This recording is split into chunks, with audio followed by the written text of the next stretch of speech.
Ladies and gentlemen, in this RedGamingTech.com video, we're going to be taking another look at the PlayStation 4. We seem to always be doing that recently. I've been having some questions sent to me on regards to how it stacks up to the PC. Now, some of you may remember that I have done a previous video in regards to PlayStation 4 and PC, mostly talking about the graphics card side of things. But there have been a number of announcements, mostly concerning a bandwidth and actual architecture of the PlayStation 4, that have changed some bits and pieces in regards to their comparison and how they stack up against one another. Also, of course, we've seen the PlayStation 4 running the Elemental demo from Unreal, and there's also been some remarks from the developers on regards to that as well. So I just want to clarify some stuff. To be honest, there's probably going to have to be another video in the future on this as well, as there are some specifications that are still somewhat a mystery on regards to the CPU. But we could certainly make a pretty good informative video. Anyway, I'm going to jump right in. I don't really know how long this video is going to be, so hopefully you're willing to get a cup of coffee or something before we start. So I think the best thing we can do is to respond to a couple of questions that I've been asked previously, because I have a feeling that they're going to be common questions, as well as talk about the Unreal demo and just general thoughts regarding to the PlayStation 4. So, as you guys know, the PlayStation 4 is using the AMD Jaguar CPU, which is reported to be running at 1.6 GHz, although there is some speculation that it's actually running faster, but for the purposes of this video, we're going to assume at 1.6 as kind of the worst case scenario, if you will. It's using 8 GB of GDDR5 RAM, which is giving it around 176 GB per second of memory bandwidth, but we'll heavily go into that in a moment. And finally, of course, it's using the 18 GCN cores. Now, most of the questions that I'm getting asked actually revolve around the memory bandwidth, and I have produced a video which goes into the memory bandwidth for the PlayStation 4, but I want to quickly go over a few points. Maybe I wasn't 100% clear in the video as it was fairly lengthy and so on, so I just want to clarify some points. It seems that the memory bandwidth for the PlayStation 4 is 176 GB, as I've said. However, from what the rumours from developers are, it appears that not all components on the PlayStation 4 get access to that memory bandwidth equally.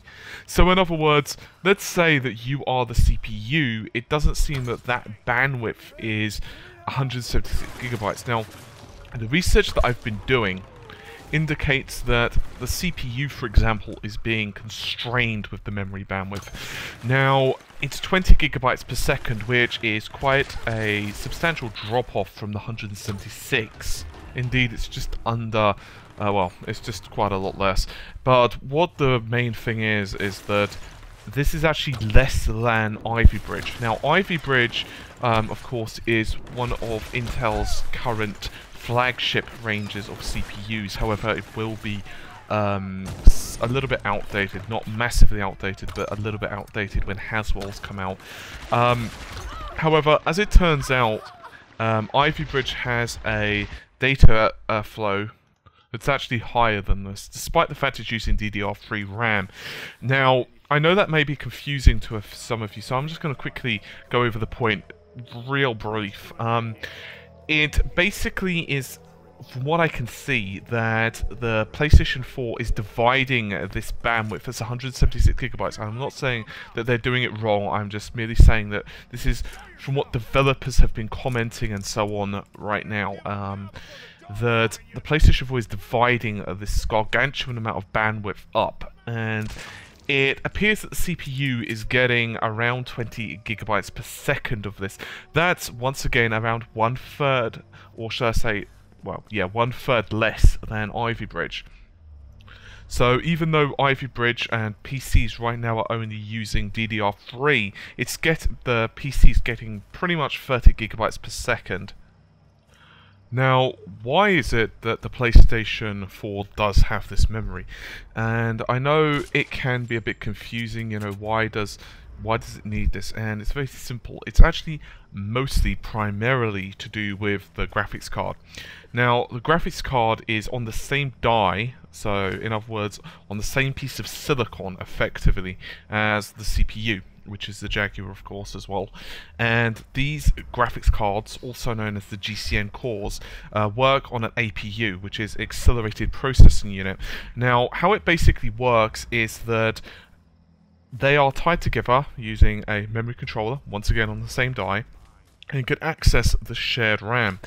Now, mostly, graphics are what really need this amount of bandwidth, this insane amount of bandwidth, and one of the reasons for that is parallel computing. I'm not really going to get too much into that. If you guys want to check that out, then I've done a couple of videos that you should probably look at, which will give you a lot more detail of that.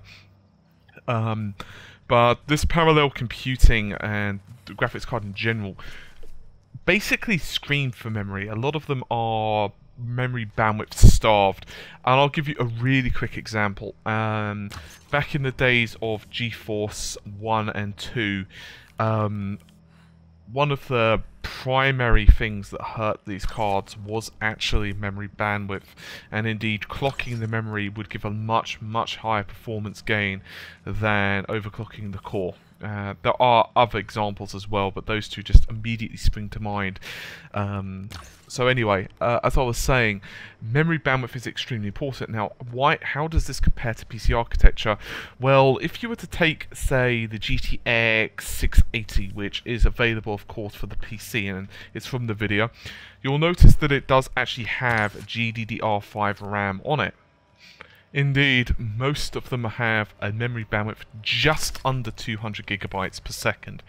Although that memory bandwidth can be actually sped up. So you can actually overclock, and quite a few of them are actually overclocked, as it turns out. Indeed, the Radeon range of cards, the 7000 series, or the ones that are basically using the same cores as the PlayStation 4, turns out that they've got a very high memory bandwidth too. Indeed, they have a memory bandwidth of around 264 gigabytes per second. Now, the actual cards, the GeForce 680 and the 7970, are interchangeable in performance, and by which I mean that one may do better in some games and one may do better in other games. It really comes down to the drivers, how the titles are optimized, what type of shading they use, various bits and pieces that it's far too many really to even name. For example, let's say Crysis. Crysis typically runs a little worse on the hardware of NVIDIA. And you guys can Google this yourselves, feel free. I'm not going to really heavily go into it, but it just happens to be like that. For example, Crysis Warhead happens to be running at 54.7 frames per second on 1920 by 1200, so in other words a little bit higher than 1080p at 4x AA, so anti-aliasing is enabled, whereas the 680 is getting a few frames per second less. It's getting around 49. So you can see there's a marginal performance difference, but certain games the GTX definitely does do better. So I know what you're going to say. How and why does that make a difference to you in regards to the PlayStation 4? Well, these graphics cards have their own memory, dedicated memory built onto the board. In other words, they don't require the system memory for the most part. There certainly are times where the PCIe bus is being saturated by data, especially if the card doesn't have enough memory upon it to hold all of the textures, in which case the card will then start to request data from the main system memory, and that's how sometimes you get a bit of stuttering. So don't worry too much about that. The PlayStation 4 does have very good memory bandwidth. In my opinion, obviously it's far too early to really make a 100% judgment on this, but my opinion is that it's likely Sony have done some in-house testing, and have determined that, hey, you know what? This amount of memory bandwidth is sufficient to drive the 18 GCN cores. By the way, of course, those 18 cores are significantly less than the 7970. It actually has 32 compute units running at a little bit higher clock speed as well. So just something to keep in mind. The shader clock on the full 7970 is 925 compared to the 800. So hopefully that has solve the memory bandwidth questions. Now, what about the CPU and how does it stack up against modern desktop CPUs? Honestly, I was going to do some analyses further on this, which we're going to give a rough computational power assessment on this, but I decided against it for a couple of reasons. One, it would be a pure guesstimate, because we don't know the actual clock speed yet, and I don't really want to give misinformation or complete guesswork information. I mean, it would be probably within 20 to 30% either way, but I don't really want to do that.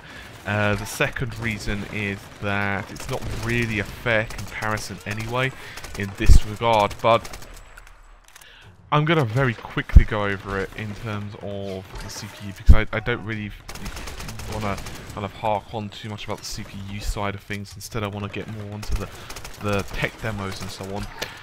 But the CPU itself is using 8 cores, as you guys know. Those are 2 4-core clusters, which make up the Jaguar and the PS4. Most times, or for most Jaguars, or pretty much all Jaguars outside of the PS4, they actually come in 4 clusters, but effectively PlayStation uses 2 of these, and it's a low power, low cost CPU architecture which produces a lot less heat. Now, the APU on the PlayStation 4 means that it can access the graphics cores fairly well to render off computational tasks, which are usually better for parallel processing. ALAR saves physics, which happens to be very good, or video decoding, that type of thing. It just so happens that parallel tasks are a lot faster on graphics cards, and therefore these tasks happen to lend themselves much better to parallel computing. On regards to how those chips perform, however, there are a couple of concerns. Now, it's well known that these CPUs, the actual Jaguar CPU cores, do not provide the power of, say, pile driver or FX desktop chips, such as the A10 Fusion processors. They're just not as fast. It's that simple. That isn't to say that they suck. That isn't to say that they're incapable. It's just to say that they are slower. And if you were to look at the latest range of Intel processors, it just so happens that they're faster right now than AMD, which is a shame, as it does kind of make a bit of an imbalance in the market. But to be fair, AMD are definitely going more of the fusion route, you know, APUs. But on CPU side of things, they are a little slower. So definitely in terms of CPU, pure CPU grunt, the PlayStation is definitely slower than the PC derivatives. For example, Ivy Bridge, which is already out for Intel, or Haswell, indeed as well. Before we close off the video, however, I do want to spend some time talking about the tech demos that we've been seeing from Unreal. Now, last year we saw the Elemental demo, and when I first saw it, my jaw did drop. And to say it was impressive is an understatement. Now, in case you guys are not familiar, I've actually done a video on this. It's not a duration or anything, it's fairly short, it's about 6 minutes. And the 6-minute video pretty much gives you a side-by-side comparison of it running on the PlayStation 4 hardware, in real time by the way, compared to the PC in real time. Now, the PC version is actually using the 680 GTX from, of course, NVIDIA, and is actually using 8 16 gigabytes of RAM, as well as an i7 processor from Intel, which turns out that it's got a lot of power. Is really what it comes down to. That is it's a beast. It's by no means, say, the full power of a PC. You can by all means get much more powerful systems. Obviously, some of those are going to start costing you a lot. I mean, this has got 16 gigs. You can, for example, get 32 on a PC if you so desire. In fact, you can get more than that if you really want to splurge out. And as for graphics power, you can get the 690, which is basically two GTX 680s in a row, or so on the same card. You can even get Titans, and Titans are ridiculously fast. They're around the same performance as the 690s. But you can actually SLI them, and you can actually get tri-SLI Titans. And the reason I mention this is because I'm just trying to illustrate the actual raw computational power of these cards. It's absolutely gargantuan. Just because I'm a little bit lazy today, because I'm pretty tired, I don't really want to Google too much on the exact teraflops, but it turns out that the 7970, and happens I've got the tab open, which, as I said, is roughly equal to the 680, give or take, is 3.79 teraflops of computational power, and of course the PS4 is around 1.79. I'm sorry, 1.84. I just want to get that right because I know I'm going to get a comment on that otherwise. Although I will tell you that the Titan, I'm just going to say this for the fun of it, by the way, has 4.5 teraflops of power. So, as I said, it's ridiculous, it's insane, it's, you know, ridiculously powerful. But in regards to all of this, there were some changes that were made for the Elemental demo on the PlayStation 4 as opposed to the PC. And you'll notice that if you guys want to check out the video, as I said, I'd recommend you do. I'll actually link it at the end of this video, assuming I remember, and I'll try to also place it in the description as well, if I remember. Should be at the end at the very least. If not, by all means, check out the channel. It shouldn't be too much further. You can just search for something like PlayStation 4 versus PC Unreal Engine 4, and you find it right there. Anyway, as I was saying, there were some changes I noticed. I didn't do a massive in-depth analysis, although I did do an article as well on it, which gives some brief explanations of what's going on. And one of them is LOD, in other words, level of detail if you prefer. Primarily, you'll notice some changes on the two scenes, especially on the columns area. I noticed that there was a significant level of difference on a couple of the columns, in regards to the cracks and crevices, but I wouldn't say it's massive. It's just that the textures also looked a bit sharper as well on the PC version.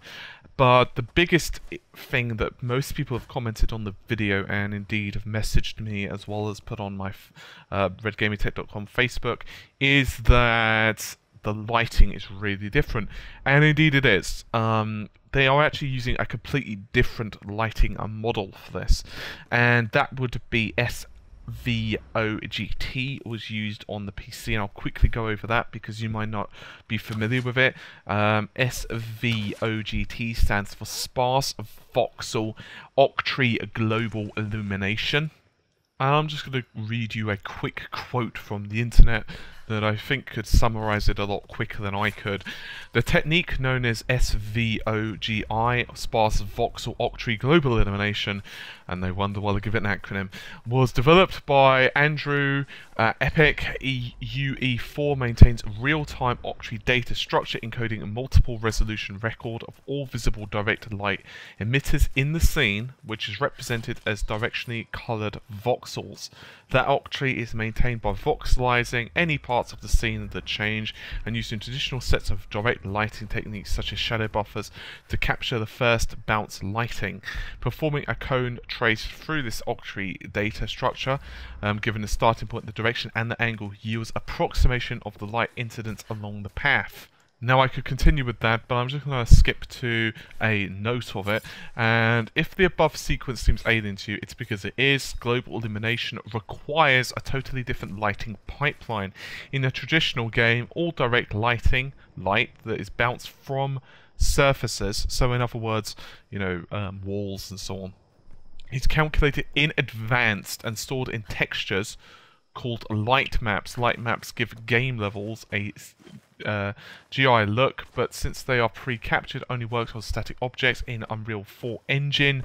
There are no pre-computed light maps. Instead, all lighting that's direct and indirect is computed in real time for each frame. Instead of being stored in a 2D texture, they are stored in voxels.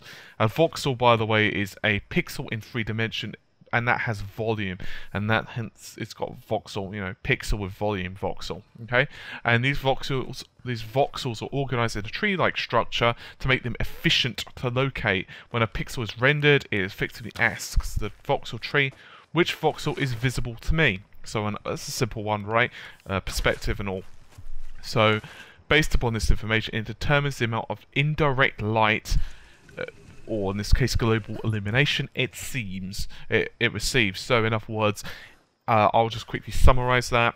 You are in a room, you see a desk lamp, and the textures around that desk lamp say, hey, this is a light source. How much light do I get from this object, both directly? So in other words, if I'm shining a flashlight at an object, it's obviously going to get a lot more light. On the other hand, it could be bouncing off of a wall, for example, you know, a shiny object, whatever, and therefore, obviously, it's going to have to calculate it from that as well. Anyway, the simple takeaway is this: UE4 completely eliminates pre-computed lighting. In its place, a voxel stored in a tree structure. The tree is updated per frame, and all pixels used to gather lighting information.